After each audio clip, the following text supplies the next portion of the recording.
Where the hell is he? And he said 5 minutes. We'll let him It's have been five five minutes. minutes. Oh, has it? He said it. Okay. Hello. Hello. Hello. We were just talking about you. Oh, hopefully only good things. Oh. Neutral things of when is he going to get on the call? I And told you it's 5 minutes. and That's we true. We were just lamenting how will he make it in the 5 minutes? It's been five but minutes, and here you are. but you And won't know the full context of what we said until you listen to the episode oh, because were we hello already on? everybody. Hello. This is televised a TV movie story where we talk about TV movies and sometimes well, not really sometimes, but starting now, we have guests. Hello. Hello, Welcome. I am guests. Hello, Yes. guest. And introduce yourself, please. Hello, I am guest. Welcome guest to show. I am We Yeah, host. sometimes people call me Christof. You have only heard me on sometimes. other you have heard me on other podcasts before, especially podcasts by Gordon and or Eliza. Well, now it's an and. So far Now, it's been or, and now it's an and. now it 'Cause is now- and. True. And in order to celebrate this union, I guess, of three people, of two podcasts or whatever, I would like for you, Christoph, to play a game with us. Just like in I the would love movie. to. Just like in the Yeah, movie, we're gonna kill I'm you. I'm trying to survive. We're gonna kill you, No, Christoph. no, no, no. So this is in fact our 21st episode of the podcast. And Christoph, you have told us that you do listen to every episode. And I'm curious if you can name the 20 preceding episodes or the Oh 20 preceding wow. movies we've talked about. It doesn't have to be in order. Okay. You started with the Angelina Jolie one, Gia. Correct. Correct. Um, you the last one you released was Queer Duck. I know you before this you're gonna release the something shooting something. Is it Holly? Is it a Holly Hunter one? Yes, but you haven't gotten enough the title for me to count it. In fact, you've gotten none of the title. Shooting is not in the title. Shooting and killing is not in the title. Killing is not in the title either. But I want to get the point for that one still because I have the disadvantage of not having had the chance to listen to it yet. We have said the title in previous episode. I So know you have. He did I say am Holly Hunter. I think we count it. I'll, fine, fine, fine, it's fine. the positively true adventures of the alleged Texas cheerleader murdering mom. You had a lot of Killing words you and could have gotten. murdering is the same thing. Not always, but in this case, perhaps. Anyway, Um, what other episodes can you remember? the Anthony Perkins one, that the one is only an hour long and a bit like a Twilight Zone episode, and that's set in a mall, or not inside a mall, but something where you actually It's pre-recorded the thing that it's not a mall. yeah, it's set in a New York department store, but do you know the name of the movie? I do not. I'm bad with titles. It's got a Um, flower in it and a time of day. Magnolia. It's Magnolia. You it covered Magnolia. yes, Yep, famously famous we TV covered movie. Magnolia. That beloved TV movie Magnolia. And any titles you know. Ants. Ants. I will Ants is count on there. Ants, although it is also called It Happened at Lakewood Manor. But it's also called Ants, so count it, I, dipshit. I I did. I'm just saying for those of us who care, I'm saying the alternate title, the more commonly used title. Well, not by us, but in I general. want to say the more commonly used title is certainly Ants because The, Ants is way more memorable. and it's Um, also what the movie's about, more so than Lakewood uh, Manor. yes. Also in April Dennehy, you covered this Christian movie, which was, I believe, the third in a series. Yes. Not Um, technically Christian, but Christian vibed. yeah, it sounded very Christian to me. It was conceptually. Do you have any idea what the title is? No. I Okay. say we give the titles for the ones that have been identified in all Yeah. but name. The department store one is Evening Primrose. The Christian one is The Ultimate Legacy. The Ultimate Legacy. That's what. Yeah, not to be confused with the Born Legacy. Yes. No, of course not. Do you know any other of our Brapril movies? And I do appreciate that you did call it Brapril Dennehy. Yeah, because that's how you officially should have called it, and I'm gonna call it. It's Brapril Dennehy. That Your preeminent listener has decided. yeah, Well, I do appreciate your vote of confidence, though Gordon does not. I've been ousted. I've been usurped. What else did you do for Brapril Dennehy? There are Um, three other movies because it was April had 5 Tuesdays. did I already mention two of them? Yep, you Yeah, mentioned yes, Ernst. Ernst was Ants. also Eh, Brapril Dennehy, right? yes, it was. In my defense, you did a JFK, not real JFK, Lee Harvey Oswald one. And who was Uh, the other guy involved in that? Who Brian who Dennehy, who killed Oswald? Brian Ruby, Dennehy. Jack Ruby. There you go, Ruby and Oswald. Yay! Um, so I How, got three Brapril Dennehy's already. So yep. two more. Yes. Mm, Oh, he, And to be I remember your complaint that that Brian Dennehy wasn't in a lot of the Brapril Dennehy films, there although there he was was in a lot of the last one. yes. he wasn't Which in a lot of that last one. I'm trying to remember what the last one was. it also has a time of day in the or kind of. Yeah, it has a time of day. Oh, yeah. Good Uh, morning. Good morning, Brian Dennehy. Good Nope. morning, Brian Dennehy. Correct. I'm definitely counting that as not gotten. Yeah, fair, Um, fair.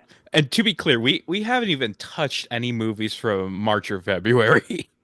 Yeah, listen, Dick. You covered Listen, Dick. I know Liz and that one. Dick. There we go.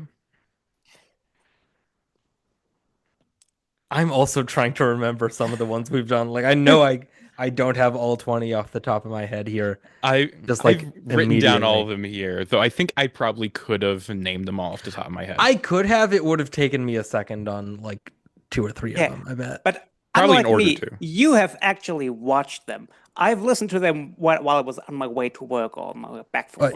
You're telling me you're not one of those guests that seeks out the movie every time, no matter what? Oh, I am not one of those plenty of guests, the Or not guests, listeners. hundreds and Yeah. hundreds of listeners who watch Queer Duck before listening to your Queer Duck episode. I mean, I They're out do there. wish you would have watched Queer Duck. I feel like that I would have. don't. I need. I feel like I need to bring some sense into this conversation. I don't. I'm glad you didn't, Christoph, for I your own though sake.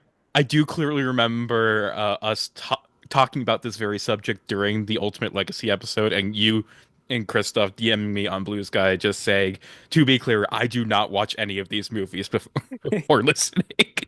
Fair. Okay. What else? You definitely watched the Something Story film during Yes. your Yes. random movie month. Yes. And Yes. I do not blame you for remembering none of this title or movie or anything about it, because Big Dreams and Broken Hearts, the Dottie West story. The Dottie West story, exactly. Yeah. I have no clue who Dottie West was. neither do I. And I've seen the movie. Yeah, I had no idea who he was, who she was before the episode, and have very little more understanding after the episode. Okay. Almost halfway. Almost halfway. So, ooh. Yeah, you have 9. eight episodes. He hasn't really eight movies we haven't talked about at all. Yeah, I guess Okay. there's 2 that have been touched on briefly. Right. What else is there? Um, oh, the I have something technological, internety. Yeah. Yes, you're on the right track. It had a Cyber Christofferson in it. Yes, yes. Oh, Chris Christopherson was in it, right? Yeah, Oh, I and thought he you were was talking about the other one. Wait, what's the other one? where Wait, you thought he was a where the twist is that he is not dead and AI after all, but he's really alive in the end. yes. Yes. Any idea what it was called? Like, what was the name of the agency in that movie that gave the movie its title? How am I supposed to remember that? I think I I made it pretty clear that I don't remember the titles of the movies. I'm just seeing how like I want to see how many titles you get. Like that's what I'm counting really, and I'm making a note of the ones that you mentioned but did not get the title of. Well, the only titles I got were Queer Duck, Ants, and Listen Dick. So I'm not very good at this. Oh, I got Gia as well. Yes, you also got Gia. You did get Gia. That's a good one to get. That I'm one, honestly surprised you did get Gia. Well, th it's the first one. You always remember your first time, don't you? exactly.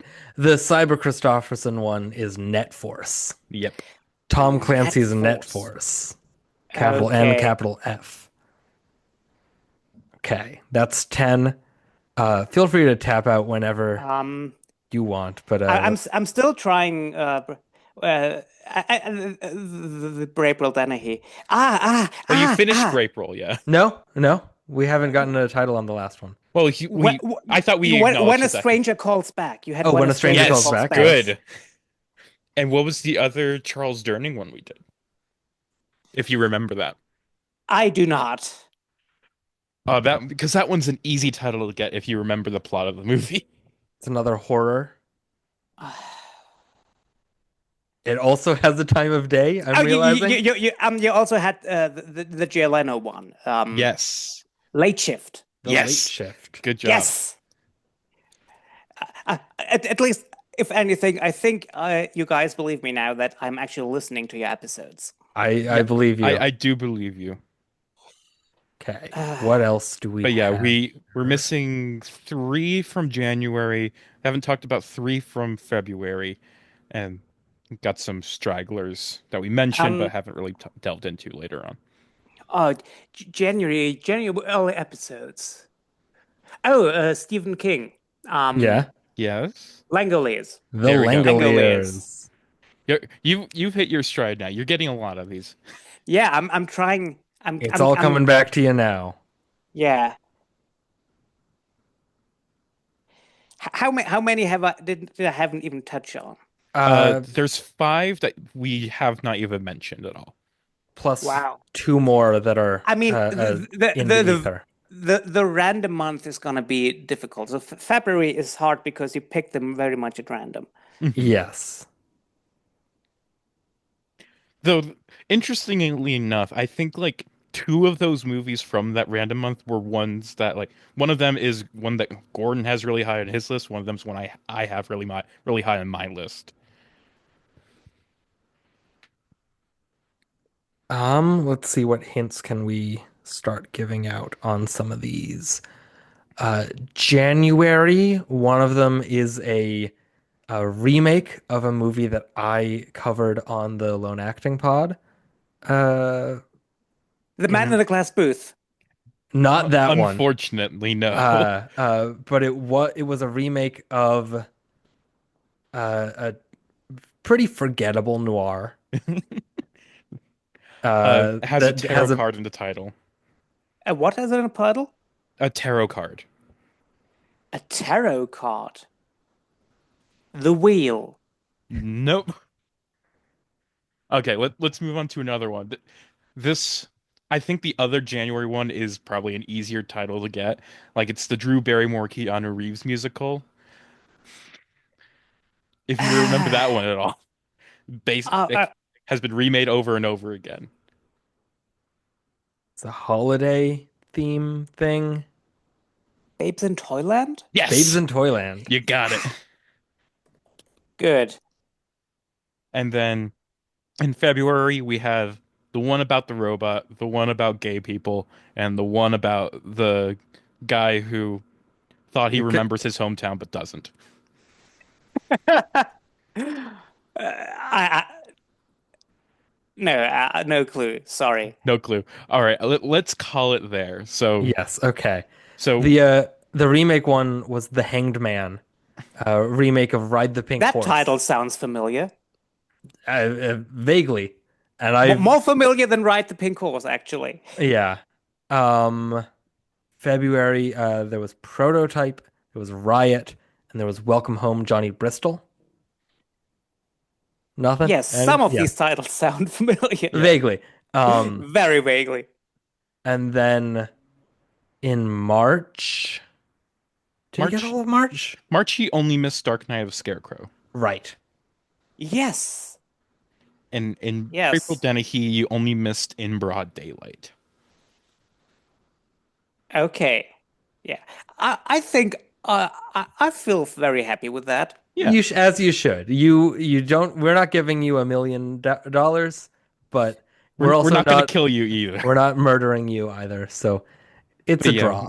we'll count that as you got nine out, like nine titles outright. You got like five more with help, and then, or you said enough about five of them that we gave it to you, and then there was I don't know how many were left there, but I consider that a win. yeah, I was just listing up the score for those at Yes. home listening, which is not even Christoph because I don't think you listened to the ones you were actually on. Uh, but all that being said, all that intro and preliminary stuff, it's the episode, and we're talking about the Millions game.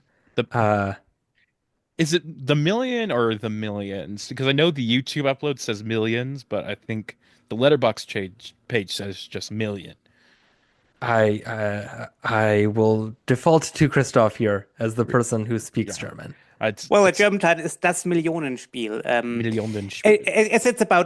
It's about 1 million at stake, so I'm fairly certain it would be million game, not That millions game. that makes sense. The English translations on the video upload kept saying the Millions game, but I believe you. Or maybe it's referring to the millions of people watching at home.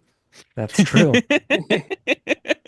All of them. Anyways, Uh, so the real millions were the The viewers friends we we made along the the way. viewers exactly.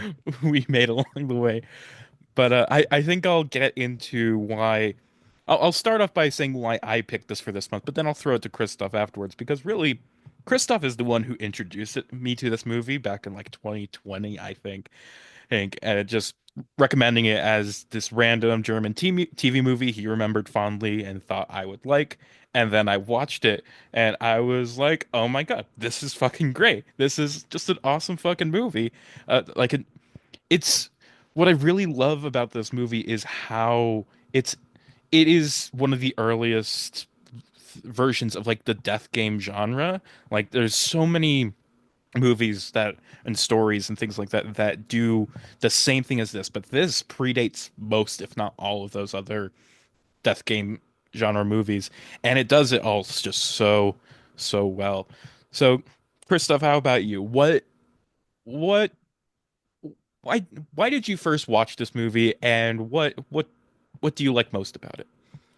Um, well, the thing about this is I want to say there's a certain law attached to the Million game, at least to Germans of my generation, because uh, one of the most interesting aspects is maybe the production side of it. The film was made in 1970, and the filmmakers thought they had bought the rights to adapt a short story and turn it into a film and release it on TV.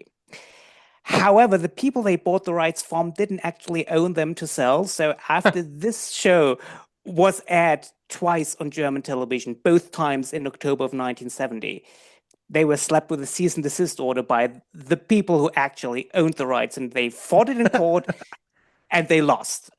And so after it was aired twice in 1970, it went into an archive where nobody had the chance to see it. It was never released commercially. It was only aired on TV at a time when VHS recorders didn't exist. So there were no bootleg copies flying around, nothing. And cut to the late 1990s when I was a teenager with an interest in pop culture and got to talk to other people with an interest in pop culture via this new thing called the internet. Um, the Million Game was pretty much a holy grail. It was, we knew it existed. We read about it because there was this, there were stories about it being good, but there were more importantly stories about this fake game show that people thought was a real game show, and they called in uh, to say, "I want to compete in the next season."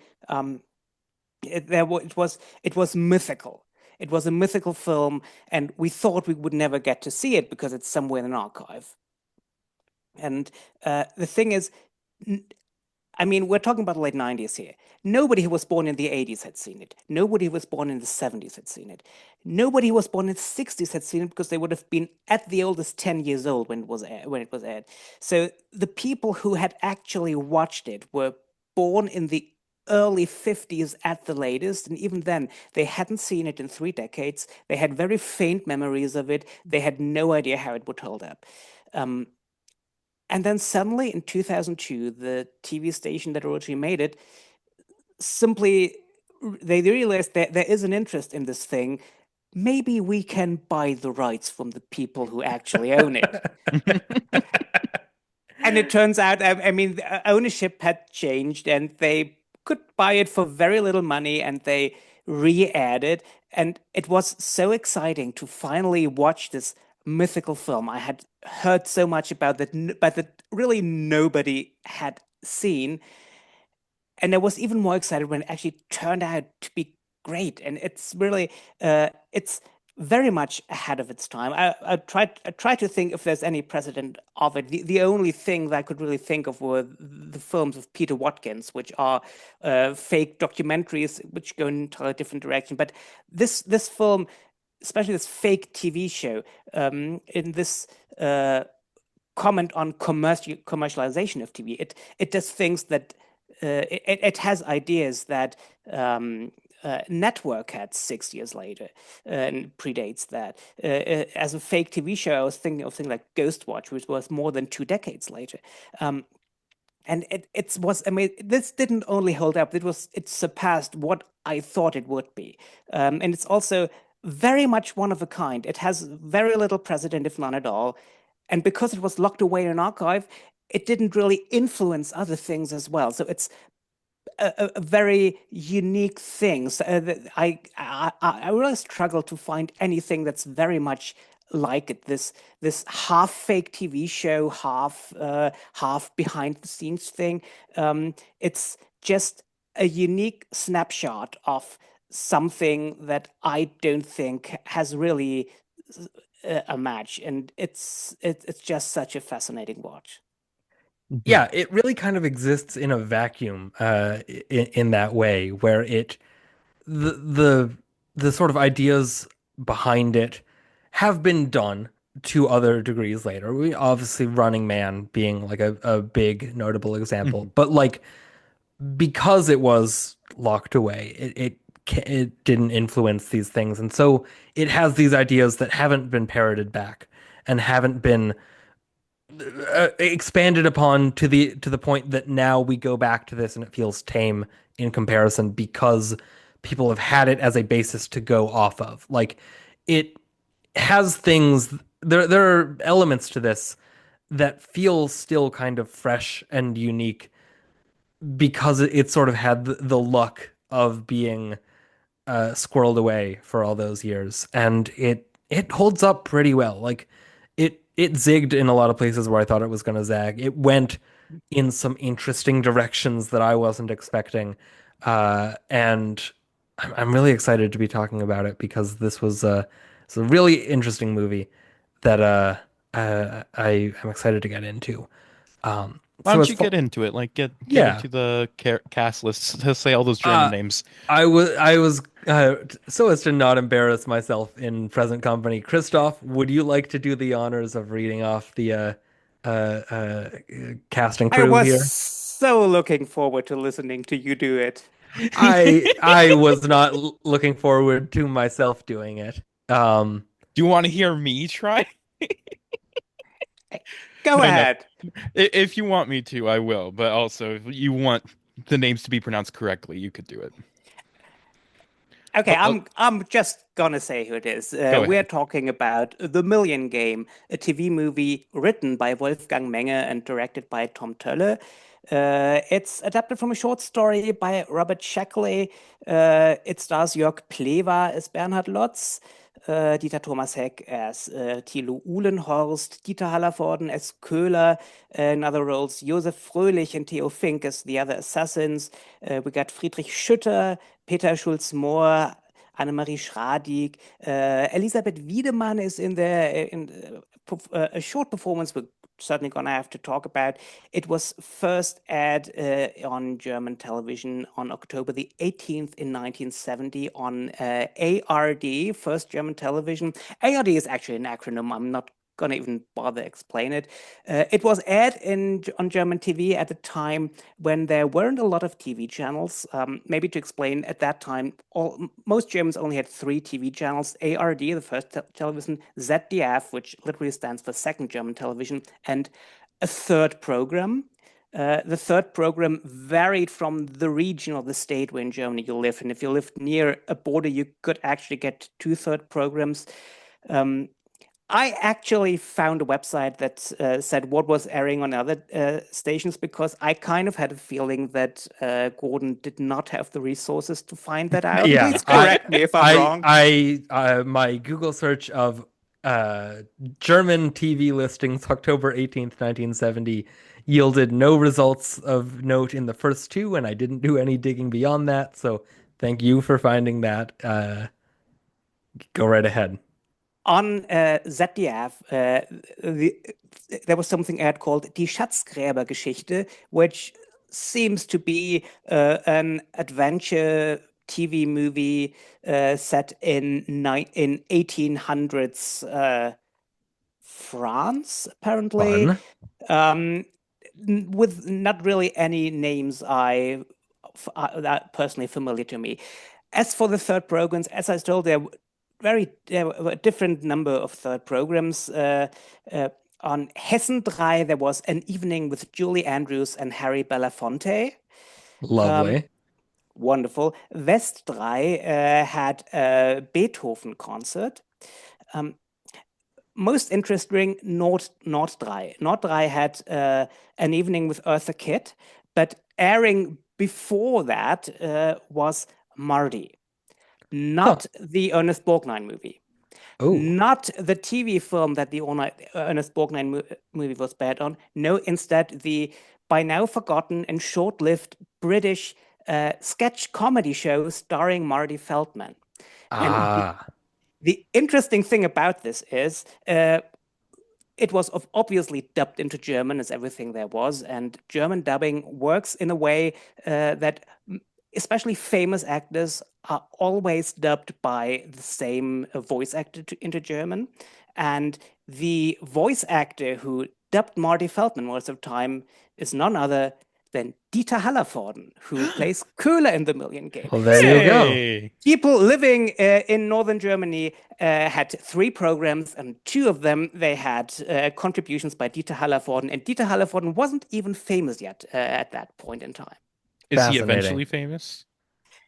Oh, he is super, super, super famous. This is the one you were messaging us about, right? The Yes. now perhaps self-canceled. Uh, Yeah. I mean, I can I there are I have prepared some explanation who at least some of the people involved are. Dieter Hallervorden is a can of worms. He became super, super, super famous. He's still super, super famous now. He made a very, very stupid TV sketch comedy in the 70s. He also had a huge novelty hit with Helga Feddersen, where they covered You're the One That I Want as Du die Wanne ist voll. It's a German English mishmash, which derives its one jokes from the fact that there are 2 ugly people who are horny for each other. In the 80s, he made films that were also very, very stupid comedies. Not good, not stupid good, just stupid. He became one of the most famous comedians in Germany ever. Um, he in his older age, he suddenly became a character actor. He won a German Film Award for Best Actor in 2014 for playing an aging marathon runner. Um, in 2020, he was the chameleon in Masked Singer Germany, which was huge at the time because even although everyone recognized him from his distinct characteristics, no one actually believed it was him. People thought it was someone pretending to be him because he was 85 years old at the time, and no one could believe an 85-year-old man can move like that, but he was. Um, he is very problematic, though. He loves to say the N-word. Maybe that's not to refer to actual people, but because there's food stuff that used to be called by things with the N word in its name, and he still says he and it has been renamed and called by less problematic names many years ago, but he still like to call it by its old name. For the longest time, it was still possible to say, that's just old Uncle Didi. He will turn 90 years old soon. I mean, it's his 90th birthday this year, and he just wants to keep talking like he used to, like older relatives.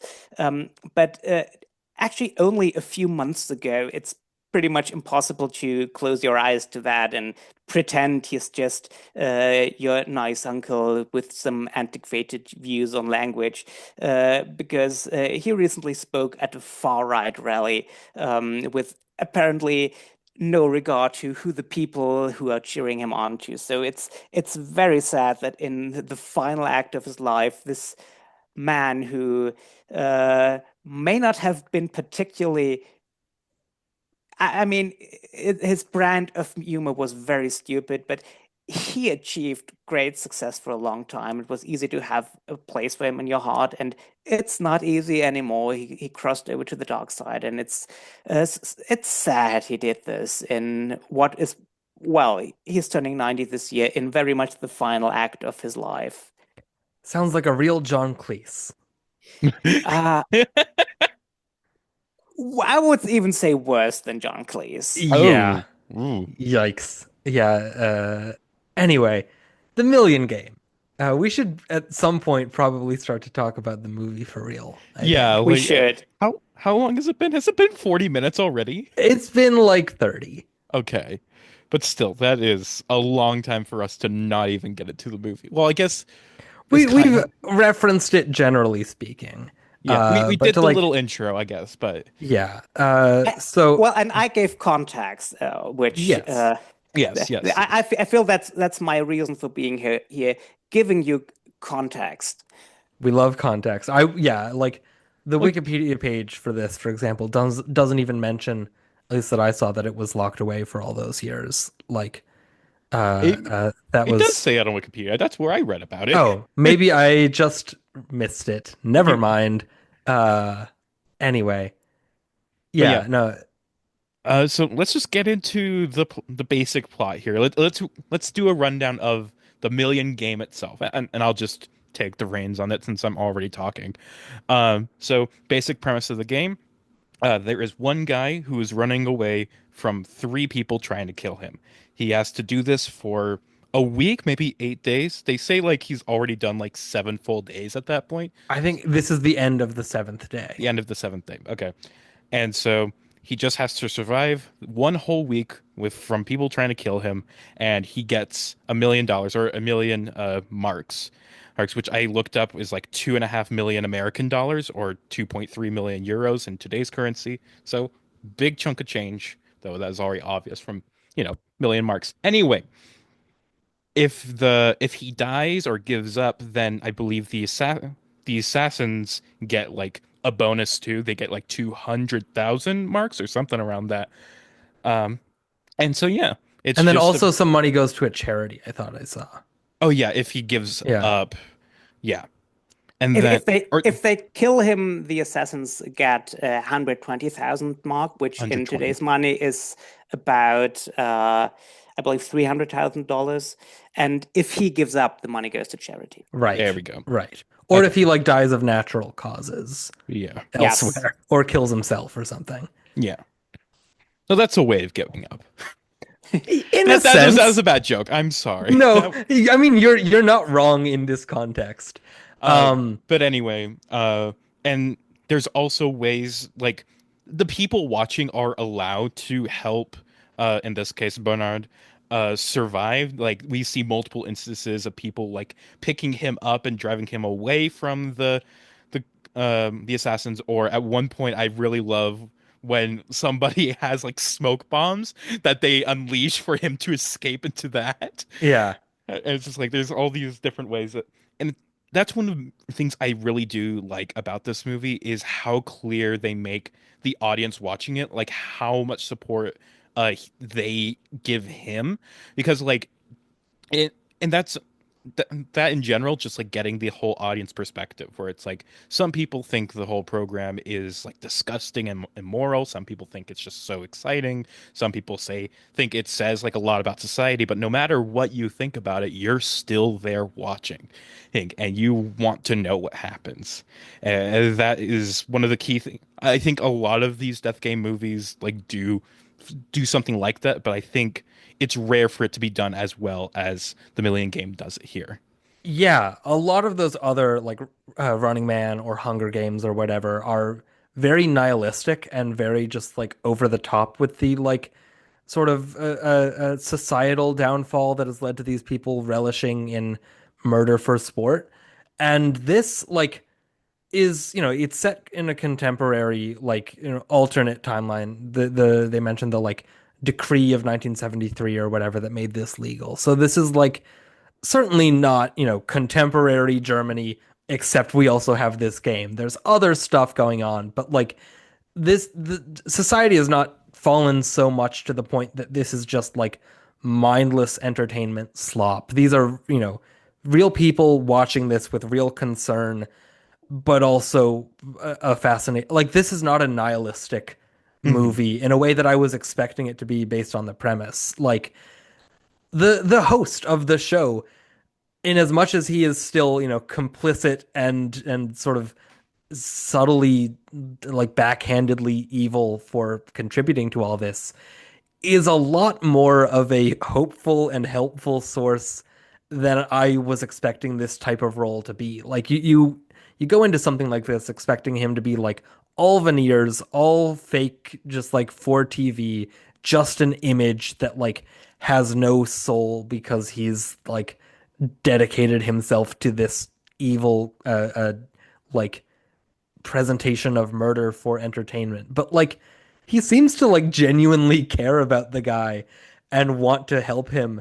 And all of the times when he like brings up like the guy's mother or the woman who sent the smoke bombs or all these things, like he seems to genuinely be supportive of them in a way that like caught me off guard of like, wait, what's going on here? What is this guy's whole MO? And apparently he just like wants to help these people, or at least seems to care more than like some of the other people in the production, which I thought was again something that sets this apart from some of the other death game movies and shows and whatever that like go full force into the like societal denigration Yeah, aspect.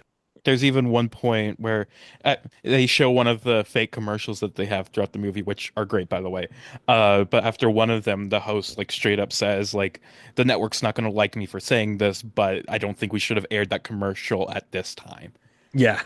It's it's like he's very clearly like there to just do his job, but there he also lets through that he cares. Like he wants Bernhard to live. Yeah. I mean, there's still a cynical edge to him Yeah. because Yeah. you get a sense that ultimately, if Bernhard dies, he wouldn't really care in the end. But he still he's a dedicated TV man Hmm. first and foremost, I believe. Maybe a few words on Dieter Thomas Heck, who plays him. Um, Dieter Thomas Heck actually was a TV host, Hmm. and that's uh, the term we use in Germany is showmaster. Showmaster is a German word that Germans believe is an English word, and we, uh, I love that subgenre of your language. It's very fun. yeah, because it's a certain.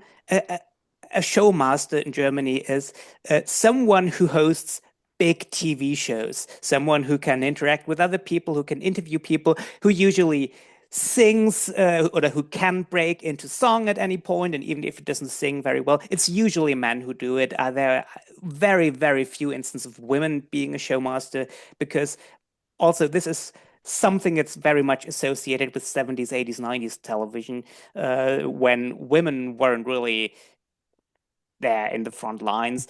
And I first got to know Dieter Thomas Heck as a showmaster when I was watching TV, and he was in the 90s. He was an old man who hosted TV shows made for old people.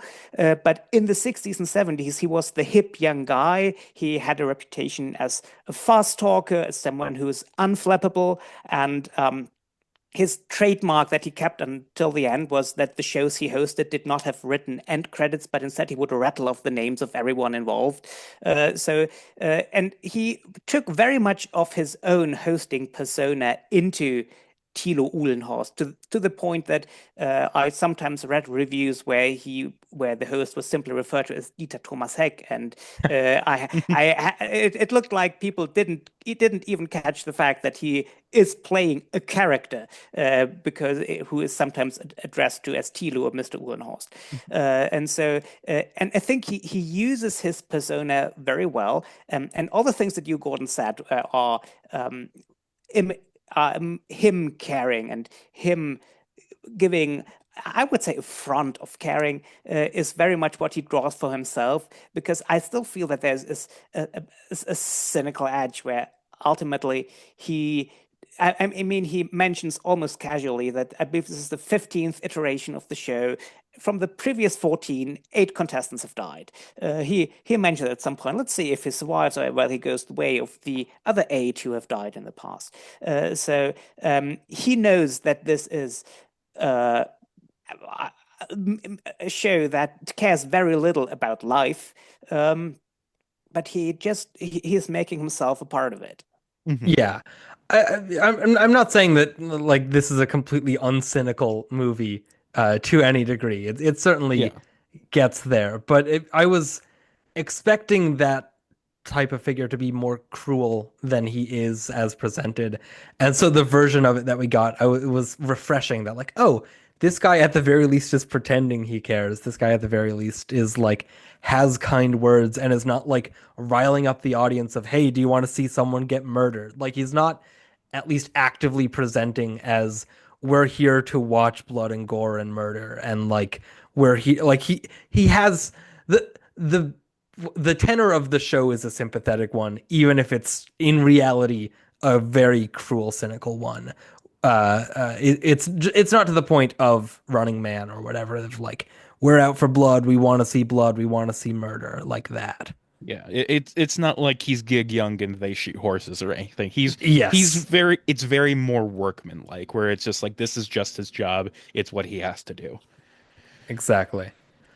Which yeah, is still like it portrays it. It's still a negative portrayal of this kind of guy, but it's still more grounded in a refreshing way than compared to all the later that go for the more extremes.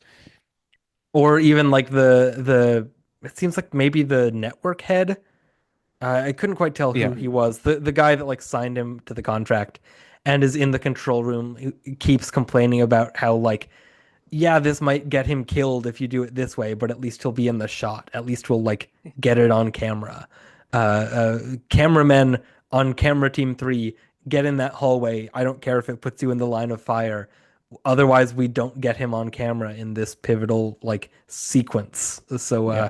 A risk your Mullion, lives for it. I think that is Yeah. just Uh, a great character, a great just like real like the most sort of obvious that the movie gets in its or not obvious but like prescient in its commentary. mhm. He's like a character straight out of Network. Yeah. Yeah. Oh, yeah. He's very much the I guess more the Faye Dunaway than the Robert Duvall. Yeah, I would say so, yes. Uh, I want Faye Dunaway in this movie. I want to see Faye Dunaway pretend like she knows how to speak German. Just all very phonetic speaking like Bela Lugosi and Dracula. Just like uh I would love that. Oh my Um God. yeah. Where do we want to can we talk about the commercials since you mentioned them, Eliza? Sure. I just wanted to say one more little thing about just the presentation of it. Yeah. Just, I do really like how much emphasis there is on just like there's little details that show more and more just like how much like this is all just about trying to make good TV. Like I love how like the hitmen get a bonus if they kill him like within the last 3 hours and things like that. Yeah. And it's like how they have this whole bulletproof tunnel already prepared for when he for if he came to the studio. Oh, and it's just like all these different things. It's like and it almost feels like they are like planning this whole thing a lot more than they let on, because it's like it feels like they like for example the woman who picks him up in the car, it's like they already have her name on a card and everything, and it's like it definitely feels like they they have more of a hand in just planning this whole event than they let on, than they tell the audience and stuff. But it's really just like all these little details that I really like.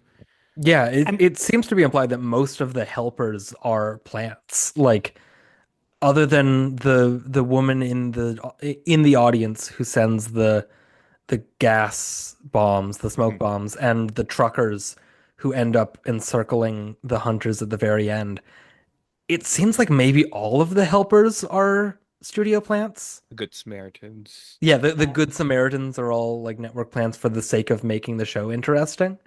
It feels like it's implied. I mean, they Yeah. also mention at one point in the control room, they pretty much say that the worst thing that would happen is that they have no live show this evening and have to air the other stuff they have for that case planned. So it's clear they want this, they want the exciting thing to happen on the live show. Yeah, which again, like it ties into the like weird like positive cynicism and also stuff that, if this had been a more foundational text for other versions of this, a lot more movies would be pulling from the idea that like the network is not inherently out to kill this guy because murder makes good TV. Like the hope that they can instill in the audience by making up a bunch of fake good Samaritans that help is a really interesting idea of like totally just like bullshit positivism for the sake of like instilling it like, see, you're not watching torture porn, you're watching strength in the face of adversity. Look at all these kind souls out there just like you who are helping this man in a time of need, when in reality it's like, okay, you are the closest to where he is now. Go pick him up so that we can draw this out as long as possible and keep people watching because they want to see what happens and they want to feel good while it happens. Like, it's a really interesting approach, which feels more like something that, like, would be a twist you would throw into the genre decades into people having already done the obvious version and not the first version of it to be done, really. It is really interesting. Mhm. Yeah, let's go into the commercials now. Okay, the commercials for Yeah, Christoph, time you for a take this commercial off. break. yes. Um, I wish we had advertisers. No, I don't Yeah. actually, but I would like to get paid. Have you ever wanted to get skinny from pills or easier birth control or a knife to stab your bitch wife when she talks too much? or Oh, just water that makes you horny. yes, horny water. Or don't you want to look beautiful in your coffin? Yeah. I mean, we talked about how prescient this film is. It should be noted that TV ads were not a thing, at least in Germany, until the mid 1980s. So this entire thing of programs being interrupted for ads in itself is something that is very much ahead of its time. And the ads themselves, they were not made they were basically outsourced to an agency. They were told, we want something that looks like TV ads, and they were getting the prompt and the brief, but they were actually made by someone else, not by Tom Toller, who directed the rest of the film. And it shows that they're different stylistically. They are intrusive, they are blatant, they are very sexual. They're always either murderous or horny, or usually both. And they are just they are very much probably the most cynical thing about the entire Oh thing. yeah. Hmm. It's the And most network that it gets. It's the most like, idiocracy or however. Like the first one is it like zooms in on a woman's bare ass and then she gets like pricked with a syringe and it's like, "Hey, come in every 3 months and we'll inject birth control directly into your butt so that you can have all the unprotected sex you want and not have to worry about getting pregnant." Come to us. And it's all the same company, by the way. Like Yeah. that's the other thing about it, is it's not just like, oh, here's all these weird crass commercials. It's here's all these weird things that this one company is selling you. This one, like, I didn't write down the name of it. What was it that like, Stabil Elite. yes, that's like they're selling you birth control and zero pills. You take 10 of them at a time and you get as skinny as you want. I mean, Uh, the company owns the TV station as well. yes, yes. It's a really interesting little bit of extra commentary. It's like you say that's the most cynical part about the movie. I feel like it's that and the other game shows, which are pretty cynical. I wrote down the names. The Real Thing, which is the one where they take a contestant, anesthetize them, put them in a compromising situation, and wait for them to wake up and see what happens. With Bernhard, you get him. They put him on a plane, and then the pilot jumps out in a parachute, and he has to land the plane. The other one they mentioned, the guy they put on the U-boat who died because he didn't know how to pilot a U-boat. Uh, and that's just television. That's just what it is, which is that's the show that you graduate to when you win Godspeed, which is the racing game where they just put you in a race car. Like, yeah, no, that's not a show you would watch now. Both of those. Hmm.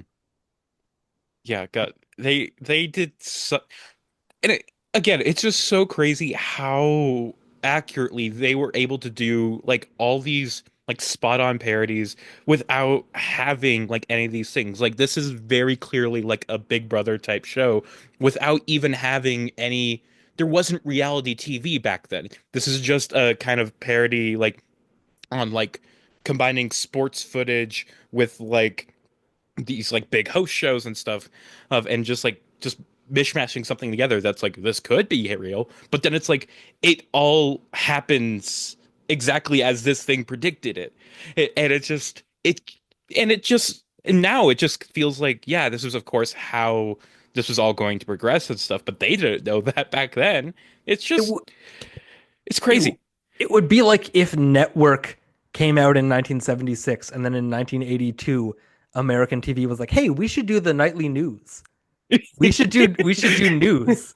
Like it's that degree of like they weren't just parodying this. Yeah, it's crazy that like how spot on some of these concepts would just go to be like, I wouldn't be surprised if The Real Thing was something that was on like Spike TV for a season and then got canceled because obviously.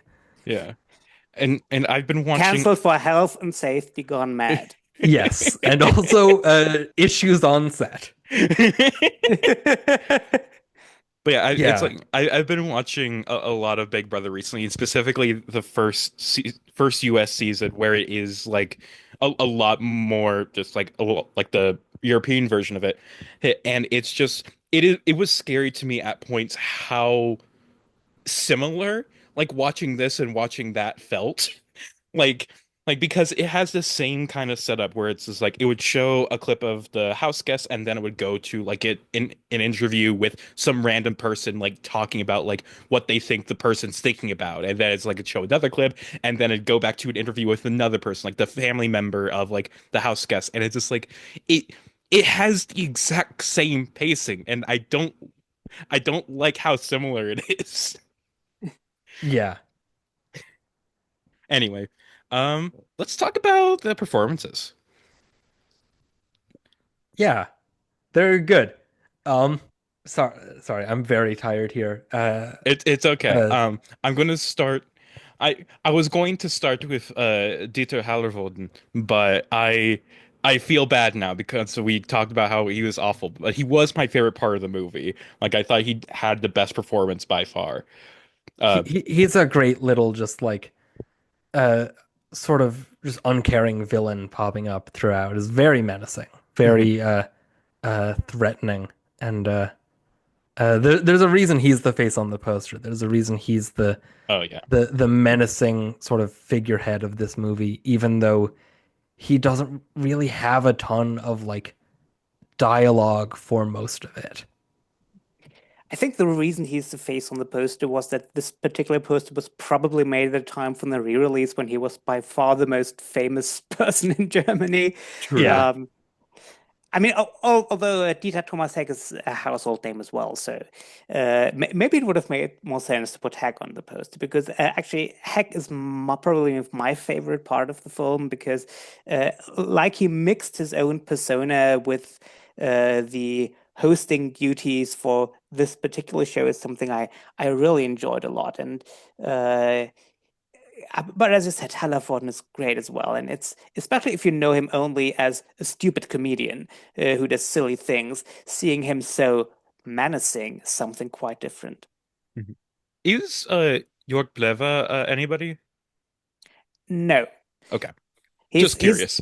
he's if he's known at all, he's known for this film. I think he later became. I think most of his work was as a voice actor later. Um, I read something about Stanley Kubrick handpicking him to dub his films. I think he voiced Malcolm McDowell in A Clockwork Orange and Ryan O'Neill. I almost said Ryan O'Neill in Paper Moon. Ryan O'Neill in Barry Lyndon and Jack Nicholson in The Shining. Because he picked them, which was partly unusual because by that point Jack Nicholson long had another voice actor voicing him everywhere. So The Shining is the one film where Jack Nicholson is voiced by someone else, but he is not a known actor. He's not a huge star in Germany. He is if you he's not someone people will be very familiar with. I mean he has more of a character actor face than a leading starman face, Yeah. if I would say it like that. Of course. Um, I think he's really. I mean, it's a unique kind of performance he's giving it because he's exhausted all the time. He doesn't have a lot of dialogue scenes. He's mostly running away. He often has scenes when he has dialogue with someone. It's often he's communicating not directly, but through the speaker. Like it's a unique performance, and for what he's asked to do, he's really good. Yeah, it's definitely not hard to, or it is hard to carry a movie like this, especially like you said, without many real scenes to get that character across when you are just running and tired and it's just like, but I do think he does a really great job with the material he has to really get you to see this guy as just this normal fucking guy who just happened to sign up for this TV show. Oh, and now he's being hunted. It's been 7 days. He's fucking exhausted. He can barely stay awake, like, but he's still fighting.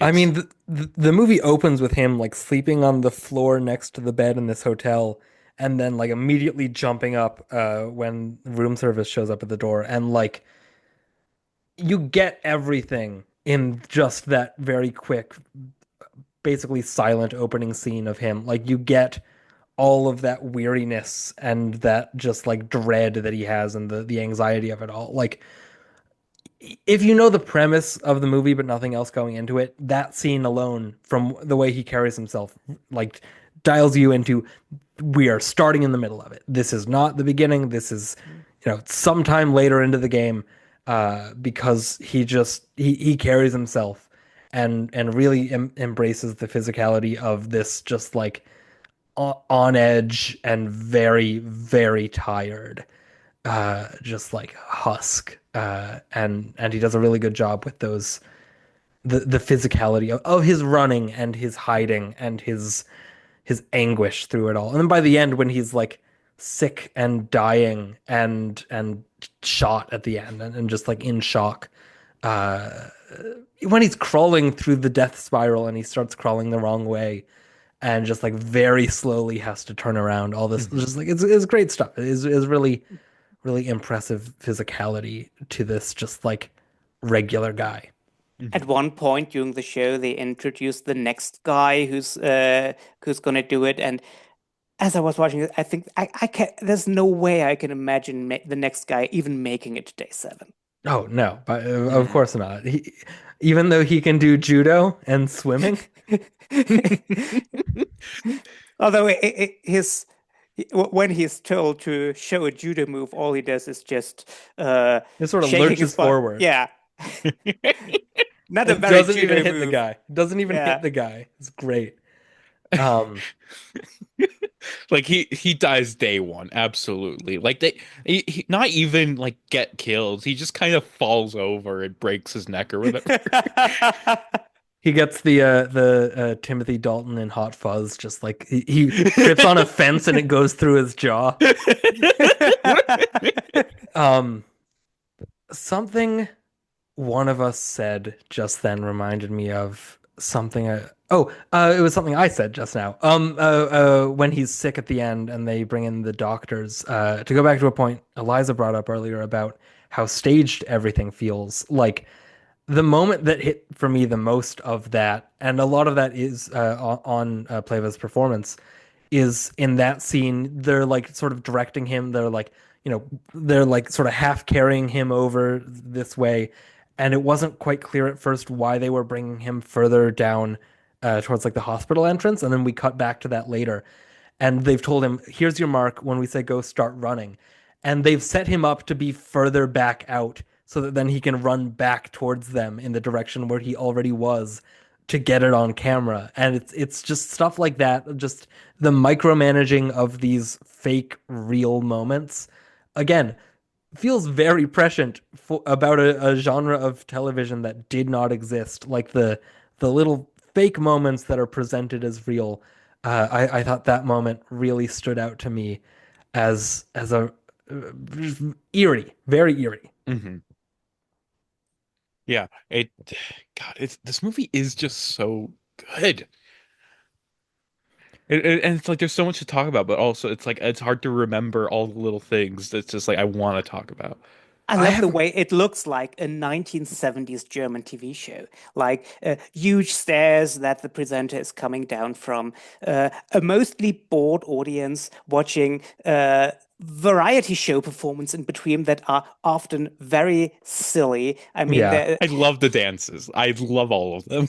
yeah, I love the dances were a substantial part of 1970s German television, and this is some of these could fit actually right to do, maybe not the comedic ballet performance, uh God. Yeah. but the singers this earlier where they sing and look very bored as they sing. This is 1970s television without a doubt. And the song they sing is "I Wish I Didn't Care."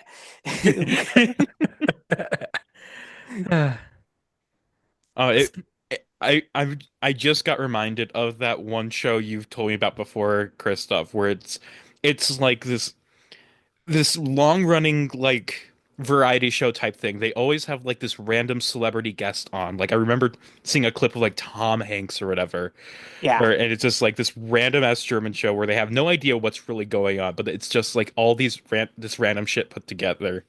And you know what I'm talking about. If you want to expand more on that, just like I feel like that's a very similar thing. I mean that in particular, what you're referring to is Wetten das. That was a very long-running German show that runs for hours because many of those big German shows run for 3 hours, 4 hours even, and that's just famous people get on the couch, and there are people who are betting that they can do special feats, and the famous people have to say whether they can do it or not. And then there are silly games in between, and songs and performances and whatnot. And because for a long time this was the biggest show in Germany, which had viewerships of at its peak 20 million or even more viewers. It's one in every fourth German was watching this at some point. It also got huge guests, and so there's a sub-genre of huge guests then are being on American TV shows and talking about this weird ass German show they were on. And Tom Hanks in particular is one that uh, we show like they're doing very silly party games in between, and there are also scenes of Tom Hanks standing there looking around, obviously thinking, I have no idea what's going on here. It's not even very fun, but I'll just go with it and see what happens. So this is an impression that many famous stars got of German television is being a guest on Wetten Das. Hell yeah. Hell yeah. I love just And that's a hearing. show that only started in the 80s. Yeah, There you exactly. go. And but yeah, I always love just hearing these random bits of German culture from through Christof. It's just like he always just like at random times will just tell me about this random German thing, and it's just like, wow, that's insane. I love it. Can I bring up something else about this movie that feels very specifically about the fake TV show that felt very real TV show of the 70s that I really loved? Please do. Is the title sequence slash like station bumper, the TETV, which is to my understanding not a real station, but that sort of like very colorful, like it starts with the freeze frame on him running away from the hotel, and then the little like squares that become a grid that then gets the wavy colors and the TETV, and then eventually Das Millionenspiel. Like I really liked the music. I really liked the effects of it. The animation for it just felt like it was very cool. It was I may go back and just rewatch that one sequence again just because it like it was the music. It all comes together. It all feels very real. It feels almost like they just got color television and want to show it off. Exactly. Um, what else? Oh, there was one other moment I wanted to mention that felt especially like Monty Python to me, which is it opens with a shot of the main guy running through a field, and we see the helicopter above with the cameraman, which it was ambiguous at times who was getting some of these shots. Like, there's a handful of times that we get footage that like, how could there possibly have been camera people there? And we're not seeing any of them from any of these many angles. But you have the helicopter follow, like tracking him over this field. And I didn't write down the quote exactly, but you get voiceover of someone being like, "And now here's our guy running through the field. There's his hunters in the background. He hasn't noticed them yet." But like you get the idea because the shot is so close on his face, it feels like he's hearing them and like he's hearing them say the assassins are right behind him and he hasn't noticed them yet. Will And he he notice immediately them? starts running. Yes, he starts running, but like we can't even see them in the background from where we are. So it's like, wait, where are they though? Like if he were to turn around, he still wouldn't be able to see them because they're like far enough back that they're not immediately in view even from where we are. I just really liked that moment Mhm. of of the narration, the studio narration of they're right behind him. Will he notice? Good Christoph, movie. and anything you have that you like written down and wanted to point out? Yes. Um, uh, of the little interviews we get in between between the host and other people, two I want to mention. One is briefly the mother of the contestant, who to me gives very showbiz mom vibes. She Yeah. seems very excited that her son is on the show. Uh, she projects confidence that he's gonna make it, and well, and she gets to talk to her son, and he asks whether his father said, "Well, oh no, you know him. He's not here, but he's watching at home." But she's really excited to be here on this TV show and that her son is there. Um, One of the real highlights for me, though, is we briefly mentioned the woman who ordered the smoke bombs. Um, I know you have abandoned your very good cola for the episodes. If you were still doing this, this would be my very good cola of the episode, because this scene is fantastic. For me, it is one of the great one scene performances that deserves to be mentioned along, like Beatrice Straight in Network, and to me, Julie Bovasso in The Verdict, or Margaret Rutherford in The Count from Hong Kong, actors who appear for only one single episode and really kill it. She plays one of the Good Samaritans who helped the contestant by hiring to throw smoke bombs. And the host keeps prodding her to reveal why she did it. And you see she's insecure. She's overwhelmed by being on television. She just is there because she thought it the real thing. And she very nearly blurts out that she, a married woman, had an affair with her newlywed neighbor who was throwing the smoke bombs. And she tries not to say it, but she's, oh, he's just a friend, and oh, it doesn't matter, I, and I don't want to say his name. I And shouldn't say he's just been married and I don't want to cause yeah. trouble. Like, well, what does that mean, lady? Like, Yeah, and she wipes away her tears, and he keeps prompting her. And this one scene, you realize there's an entirely different story going on with her. This woman who has an affair with her neighbor, she's married, he's newly married, and we just get a glimpse at that. It doesn't come back later at all, but we just get a glimpse of this brief moment. And I just loved it. And Elisabeth Wiedemann is so fantastic. She later became a household name in Germany for starring in a TV show called Ein Herz und eine Seele, which was also written by Wolfgang Menge, who wrote Das Millionenspiel. And Wolfgang Menge would become one of the recognizable names of German television. But this scene is fantastic, and I absolutely love Elisabeth Wiedemann in it. And this is a scene that doesn't need to be there, because it doesn't really further the main plot at all. But I just love that it's there because Wiedemann is so good in it. it also spools out to make her side of it so much worse and worse as it goes on, because she's just like, oh, it's my neighbor, I hired him, I shouldn't say who he is because he's recently married. That's beat one. And then beat two is, oh yeah, well, it's my profession, my husband works in fireworks, so now we know she has a husband and all this stuff. And then it beat three at the end, she's like, oh, I want to, call out to my kids who are watching at home. And she mentions three kids that she has. So it's like, it's getting worse and worse and worse the more information we find about her. I really like the way that like is doled out over the course of that scene. It makes it so much funnier.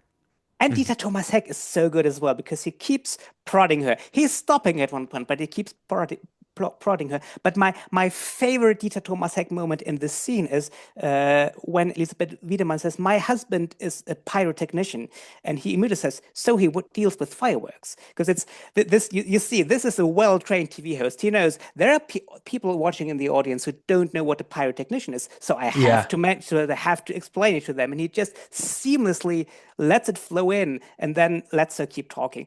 This is why this feels so much like a TV show, because this I don't know if this written like that, or if it was really just Dieter Thomas Heck's instinct to put it into that moment. It's just a perfect little scene. It's very natural.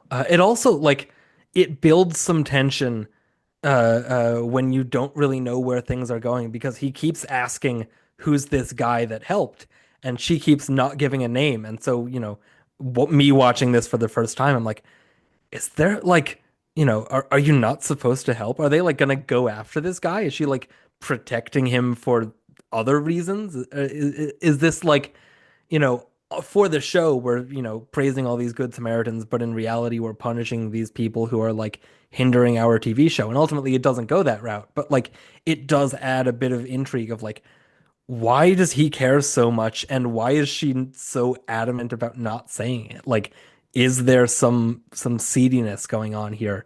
And ultimately, it's just an affair. But like, it did sort of, it raised an eyebrow. It's like, oh, there's something going on here. There's there's some intrigue, Mhm. which was very fun. God, Good again, we movie. gotta say, good movie. It is. Yeah.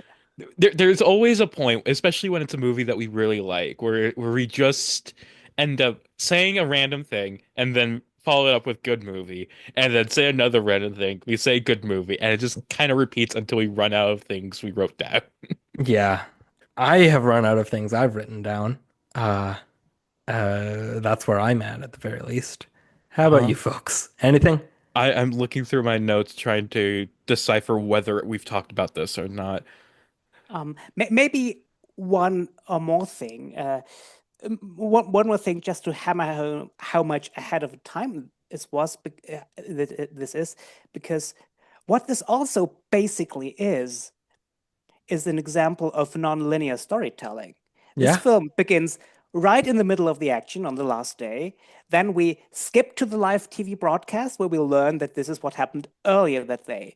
As the TV broadcast processes, we keep getting flashbacks to previous to the day while also looking behind the scenes of the TV show. And then an hour into the movie, we get this clip about how Bernhard Lotz became a contestant in the first place, skipping back several, almost a year into in the past. This is very much seamless non-linear storytelling and character building. And just because it's in the form of a TV show, we almost don't notice that it's non-linear. And this is definitely ahead of its time. This is not how movies, let alone TV movies, were built up in 1970. Mhm. Certainly. Yeah. And it does such a good like it never loses you. It never feels like you need to take a second to orient yourself of like, okay, when is this? What are we like what's the timeline on it? It does a very good job of explaining itself as it does these jumps and leading in and a lot of that is on the presenter like I don't remember the character's name. Thilo Uhlenhorst. Yes, I will. You can also call him Dieter Thomasek. Yes, so much of it is him like telling you, okay, and here's what happened earlier, and now we're gonna cut to the big screen and watch it. And so it like has kind of an in on those transitions, but it really does just run very smoothly between the studio and the real footage. Mhm. Real foot the on the ground stuff. Yeah. And And the end is really exciting. The death spiral makes for an exciting watch. I love that death spiral. the It's I like that it's it's called the Death Spiral. again perfect reality competition TV thing of you made it through the real like actual brunt of the challenge. Now here's a little game at the very end that you could still lose at if we shoot you through these arbitrary three holes in this tube that you have to go through. And here's some stairs. And the gunmen have like hindrances of their own. The one guy has the like spinning fan in front of the gun, and the other one is like kneeling. I don't remember really what his whole deal was. And then the third one just has like bright lights flashing in his face, it looked like. And just like they're even gamifying the murder end of it as well as the escape end of it. It's so again crazy that like that feels like something out of Amazing Race or whatever your 21st century obviously without the murder but I like just the no, like no, we need the Death Spiral on the Amazing Race. Please. honestly put the death spiral in every reality competition show just like at the end of Survivor. Sure, you get voted to live, but also you have to go through the death spiral. 28.7 meters of bulletproof tubing where you might get shot to death. God, maybe I need to put in the death spiral for the Big Brother game I'm planning. You should. I, God, Um, oh man. But I've realized I am out of notes. However, I did want to say one other thing. Um, we mentioned the flashback to him like first signing up to be on the TV shows and things like that. And I was wondering when I was watching whether we're supposed to think that this is being projected on the screen or if this is just like an extra scene where we can see without the pretense of there actually being this being filmed, or is it like they did have cameras in that moment, or even better, it's like they recreated it later because he had won like his first competition or whatever, and we're like, we need this package so we can like explain like where he's been like overall. It's like I don't know which was intended or which is funnier. they do mention that it's being projected on the big screen. That like he does introduce it as, well, we're waiting to find him or whatever. Here's a little clip of how he got here. But yeah, I don't know if that contract signing moment is something they film for everyone in the hopes that you get a contender that like makes it. But it is, yeah, Yeah, I don't know. it didn't even feel like it was an audition. It was just him like signing the contract. And I it's thought at just, first we weren't. I, It spends so much time of that scene on the network guy that I thought maybe he wasn't even there. That it was just like, here's this fake scene. But then eventually you do see him in the chair. But for a minute I thought he was just like fully not even in the room, and it's just fake. and in that, it feels very essential reality TV. Like watching something, wondering now, is this real or is this fake? Is the DNA of reality television. exactly. Exactly. Unless anybody else has anything else to say, I think that's where we have to kind of end the plot, the us talking about the movie. Yeah, Yeah. I got nothing. But that doesn't mean it's the end of the episode It's not the end of the episode because because Christoph, you get to be here to listen to us reveal our June movies. And Woohoo! not only are they the movies for next month, but our theme for June It's is gonna be guests. Gordon mentioned it before. I yes. guess I did. I'm sorry for spoiling it, but yes, we I have was going to just reveal it to the other listeners, just say The that to other them. listeners should know it because Gordon said it on the episode. We have other listeners besides you, Christoph. whoopsies. I doubt that. I I also have kind the of doubt that. I have the numbers. They I might believe you, but maybe Christoph just has a bunch of sock puppet accounts look. to listen to this podcast a bunch. What I'm saying is like it's Not even a bunch, like what 9 times. what I'm saying is just that Why am I heckling our podcast? I'm sorry. what I'm just saying is that like while Christoph is probably the only regular listener who listens to pretty much every episode, we do get listeners on all of our episodes. I believe most of them are probably not Christoph, except Yeah. for the Johnny Bristol episode, which only has like maybe one listen, maybe even one, exactly one listen. So But so you're saying you do actually have episodes with listeners in the plural. yes, Occasionally. you Uh all the time except for Johnny Bristol. no, I know. Again, why am I heckling our podcast? But yeah, I will kick things off. I will kick things off as I will our kick things off. yes. Because the guest is just one of my friends, not, but he has been on my podcast before.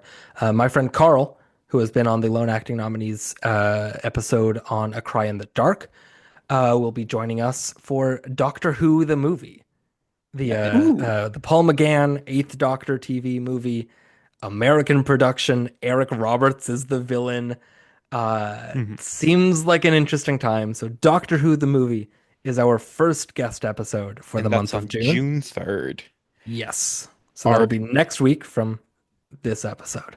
yeah, our and then our second episode on June 10th is going to be with Owen, who's been frequent guest on both of our podcasts. And Owen, I'm so thankful that they have chosen Cheetah Girls 2, our first DCOM. And I haven't even seen any of the Cheetah Girls movies these before, but I'm just so excited to talk about a DCOM, and especially one like Cheetah Girls 2 that seems to be just fun and insane. And I'm very, very excited to talk about it. Yeah. Do you want to get the next one? Because I want to say the last one. Of course, although I don't remember who the guest is for the next one. It's Will Steele, Will frequent Steele. guest on, in fact, Yes. most frequent guest on the Lone Acting Nominees podcast. Yes. And we wanted to get a good movie in this month because for the other three, we aren't certain if we will enjoy them. So we are Not even doing, for Doctor Who? I don't know. Who is to say? Get So it? we're getting 'Cause- an early film from Mike Lee when he was making TV movies called Ooh. Abigail's Party, which is, from what I hear, one of the most well regarded of his early career before he was making, all the big movies he's known for, like Secrets and Lies and Naked and everything. And so yeah, I don't know anything about it, but I'm very excited, and it looks very 70s, which I'm very excited for. Abigail's Party is great. Hell yeah. I have actually seen that one. It's really, I highly recommend it. Well, we're watching it. we're watching it whether you recommend it or not. So, but I appreciate the endorsement. And our last movie of the month, again, frequent guest Ronaldo Sosa is coming on to talk about the Red Shoe Diaries TV movie. A very Ronaldo choice. Yes, very Ronaldo. The David Duchovny erotic drama thriller, who's to say, that would be spun off into the Playboy Channel anthology series Red Shoe Diaries. Very much looking forward to that one, to seeing what's going on with those red shoes and those diaries and that David Duchovny. And Red Shoe Diaries will be our 25th episode, and it's also the episode before being halfway through the year, of Yeah. course, because it's end of June. That But makes still, sense. 25 25. episodes. All right. So yeah, That's our June. What do you think of that lineup, Christoph? What episode are you most excited for? Oh, the Ronaldo episode. I always love to hear Ronaldo on a podcast. That's good to hear. Take that, Carl you, and Owen. Owen and Will. They're not listening. Owen might be. Owen listens to the podcast. Owen sometimes. listens, yeah. Yeah. I look forward to Owen as well. I'm pretty Yes. sure Owen gave up on my podcast by like the 80s, but still, Owen listened to a lot of it. Well, here we are. Another month over. Eliza, how do you feel about your picks for this month? Honestly, I think I did a pretty good job, especially since I was picking mostly movies I've already seen. But two of them I hadn't. And one I of don't them think was, that qualifies as most in that case. it rounds up. It rounds up to most. It doesn't. It doesn't. But It's half. So yeah, Evening Primrose and Das Millionenspiel were both great. Queer Duck was certainly an experience that I was very happy to have experienced, even if it wasn't a good I'm glad movie. we talked about it. I'm glad we're now aware of Queer Duck the movie and its contents. And it's now that I brought it up, I just want to say, Gordon and I have both been kind of haunted by this movie ever since we watched it because It keeps popping up. It keeps popping up. I keep seeing reference it to it places. It keeps sticking in my head. I want to bring it up to other people, even though I shouldn't bring up Queer Duck the movie in a public place. We're because- getting Bader Meinhofed by it. It's the Bader Meinhof Queer Duck. That's nothing. That's not even a pun. That's not even a joke. That's nothing. But yeah, I just keep seeing it, thinking about it, and it just sticks in my fucking brain. Especially since I watched the series as well, and it's like Yeah. it's a lot. You of did just, that to yourself, though. In all fairness, again, that one's on you. Again, I'm still happy I did it. I am still very glad I know this exists, but also it has haunted me ever since. Just in my mind, just making fun of me. You know what I'm glad about that we've done Queer Duck the movie? What are you glad about? That we don't have to do it in the future. That it's not an impending a nuclear option of like, oh God, is this the month when we do Queer Doc? I'm glad we did it and got it out of the way. Yeah, it's like you look at my priority list, and you just see it in the corner of your eye. It's God, it's like It's that. there. It's threatening me. It's gonna happen. I'm glad that Chekhov's gun got fired early. Although it's like I feel like there's a movie on your list that's doing the same thing to me. I need to look at your list real quick. Uh, I mean, it was kind of Liz and Dick, and you also bit that bullet for us early. yeah, Uh, you're welcome. yes, thank you. I was just so bored. I had to pick it. I'm so bored. But yeah, No, do I have I mean, Dracula 3000 kind of, but also that one is fun. yeah, Uh, Nick Fury, Agent of Shield, yes, David Hasselhoff as Nick Fury. That's certainly something. Um, Generation X, Mazes and Monsters.